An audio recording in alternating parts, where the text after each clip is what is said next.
Saksikanlah sebuah pagelaran yang tumbuh dalam waktu yang singkat, namun dibangun dengan tekad yang kuat.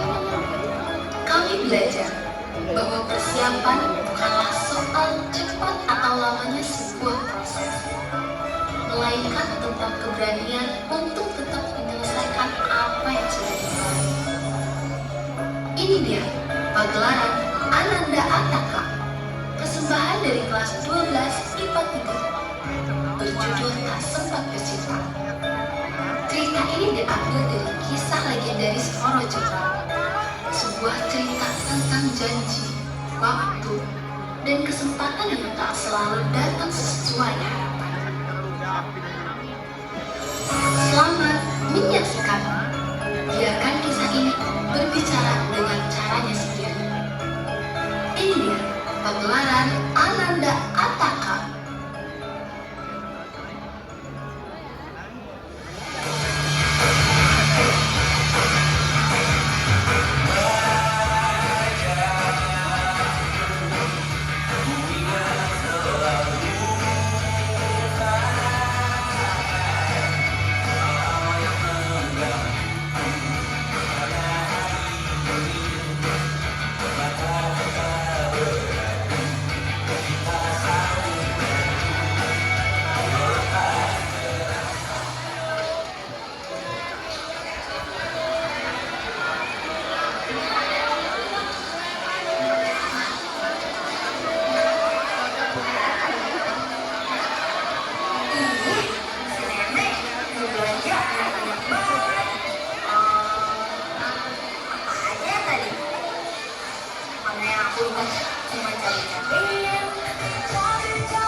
Cabe-cabe apa ini?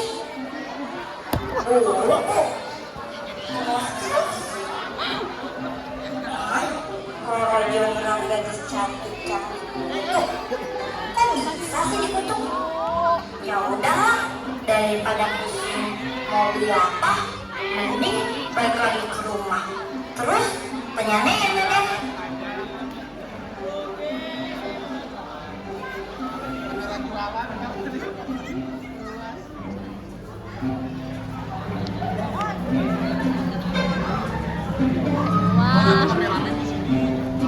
Oh iya. Nek, Nek, Nek, Nenek.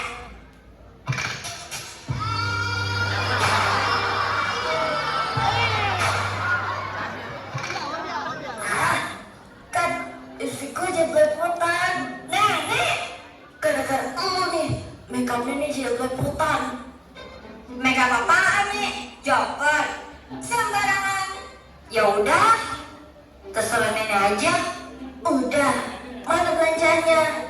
Lihat nih, aku nemu buku Roro Jonggrang. Nenek tahu gak siapa Roro Jonggrang itu? Ada sini, nenek lihat. Oh alah, Roro Jonggrang itu putri kerajaan yang cantiknya seperti nenek. Sampai-sampai semua orang kagum akan kecantikannya. Damn! Emang secantik itu? Tapi kok bisa dia dibentuk jadi batu? Ya, itu semua karena cinta. Terkadang cinta bisa membuat semua orang buta. Apa sih nih? Dramatis banget. Gak percaya? Coba ceritain.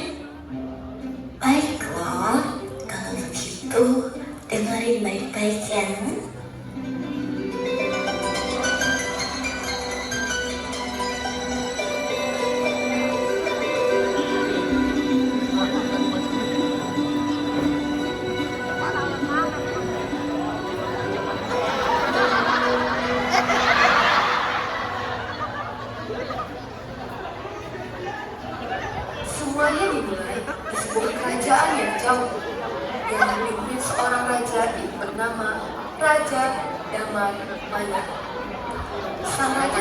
melakukan perjalanan mengelilingi desa untuk melihat kondisi rakyatnya. Setiap sudut desa ia perhatikan dengan seksama. Ada yang berdagang, gosip, mengemis, berjudi, bahkan tapi sang raja selalu berkata, syukurlah, rakyatku terlihat baik-baik saja.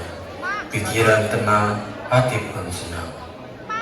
Baiklah, sudah cukup. Kita kembali ke istana. saat memasuki area hutan, suasananya tiba-tiba terasa berbeda. Angin yang biasanya sejuk kini bergerak pelan tapi berat, seperti membawa sesuatu yang tidak jelas. Heningnya pun terasa aneh, seolah seluruh hutan sedang memperhatikan raja dari kejauhan. Kalian ngerasain nggak ada yang aneh? Kayak ada yang ngeliatin. Kan emang lagi ada yang nonton. Tuh ada penonton. Serius, bukan itu. Liatin. Maksudnya pohon. Hah? Masa pohon bisa ngeliatin sih? Entahlah, tapi rasanya memang begitu. Mereka berhenti. Di depan, mereka berdiri di sebuah pepohonan tinggi, rimbun, dan terlalu sunyi untuk ukuran hutan. Lalu, sebuah suara muncul, pelan tetapi jelas. Tidak seperti suara manusia maupun binatang. Raja.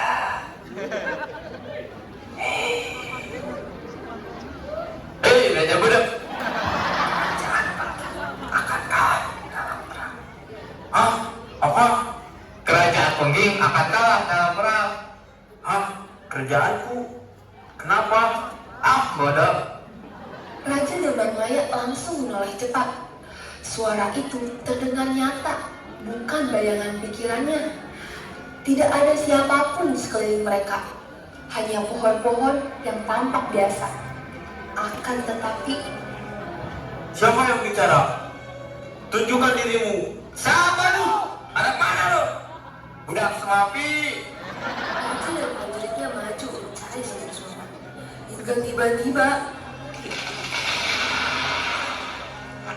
Raja. Lihat itu. Hei, berhenti, jangan lanjut. Raja langsung mengejarnya, diikuti para prajurit yang berlari di belakangnya. Suara langkah mereka memenuhi hutan yang kembali sunyi. Sementara pohon itu terus berusaha menjauh.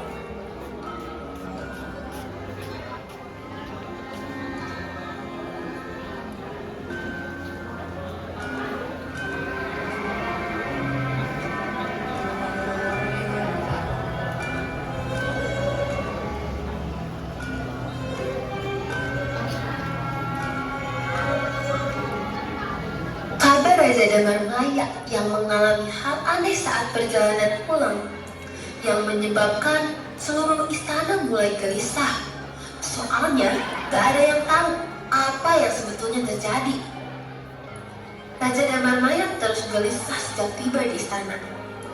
Kata-kata dari pohon itu tidak hilang dari pikirannya. Ia berjalan ke sana. Maaf, kita balik lagi ke cerita. Raja Damarmaya terus menenangkan dirinya, tetapi perasaannya tetap tidak tenang.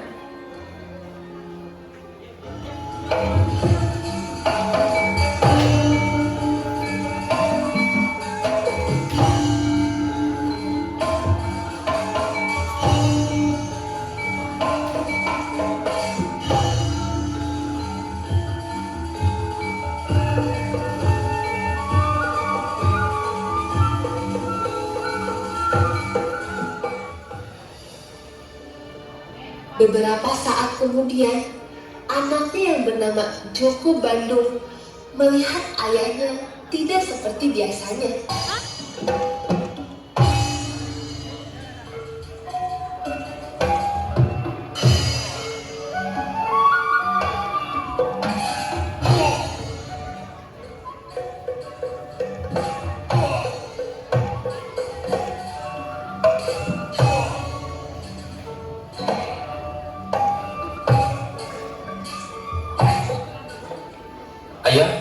Kenapa engkau mondar-mandir terus? Kayak banyak pikiran. Apakah engkau terlilit pinjol, Ayah? Ayah! Hei! Ayah! Hei, Depan Maya! Kamu kenapa? Apa? Kamu manggil ayahmu pakai nama? Gak sopan amat. Lagian, Ayah dipanggil-panggil dari tadi gak nengok-nengok. Kenapa? Apa maumu? Aku mendengar engkau mengalami kejadian aneh hari ini. Ada apa, Ayah? Ayah mengalami sesuatu yang sulit dijelaskan. Ada hal yang membuat ayah khawatir.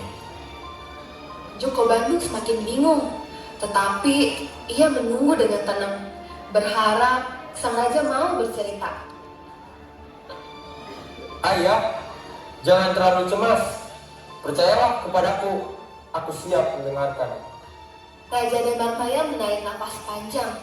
Wajahnya terlihat ragu, seperti sedang memilih kata yang tepat agar putranya tidak ikut merasa takut. Baiklah, sini mendekat, biar ayah ceritakan. Joko berusaha tetap tenang, meski jantungnya mulai berdebar-debar. Ia mulai mendekati ayahnya. Jangan terlalu dekat. Jadi, dalam perjalanan pulang tadi, ayah mendengar suara aneh di hutan. Suara itu memanggil ayah. Bukan sulap, bukan sihir, tapi jelas seperti sedang berbicara. Suara? Maksud Ayah, suara pohon gitu? Apa yang dia bicarakan? Suara itu memberitahu suatu ramalan buruk tentang kerajaan. Katanya, Pengging akan kalah dalam perang. Kalau gitu, Ayah gak sendirian. Aku di sini. Ceritakan semuanya, biar kita pikirkan bersama. Jadi, tadi pas ayah di perjalanan pulang, Oh, jadi gitu. gitu apa? Ayah cuma Ya gitu, ikutin Nesta aja. Ayahanda, jangan terlalu cemas. Percayalah kepadaku. Jika itu yang kau takutkan, aku siap untuk pergi berperang. Engkau diam saja di sini, karena kau sudah tua. tua-tua gini juga punya ayah masih bisa diri. Aku tak bisa membiarkanmu pergi. Kau masih kecil, nak. Bahkan kau belum pernah kawin.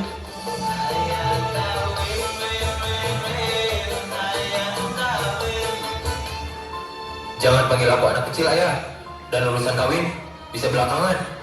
Kalau aku hanya duduk diam di sini, aku merasa tidak pantas dipanggil putra seorang raja.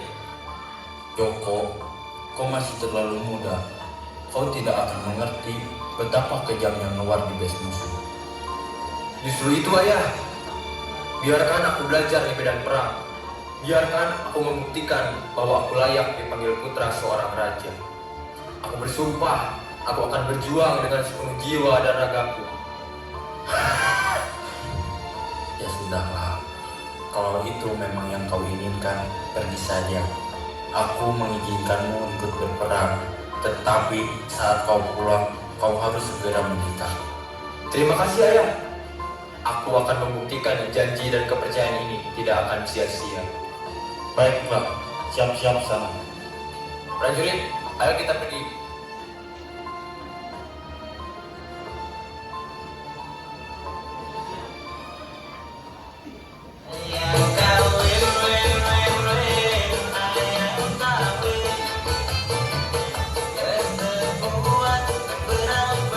Ayang kawin.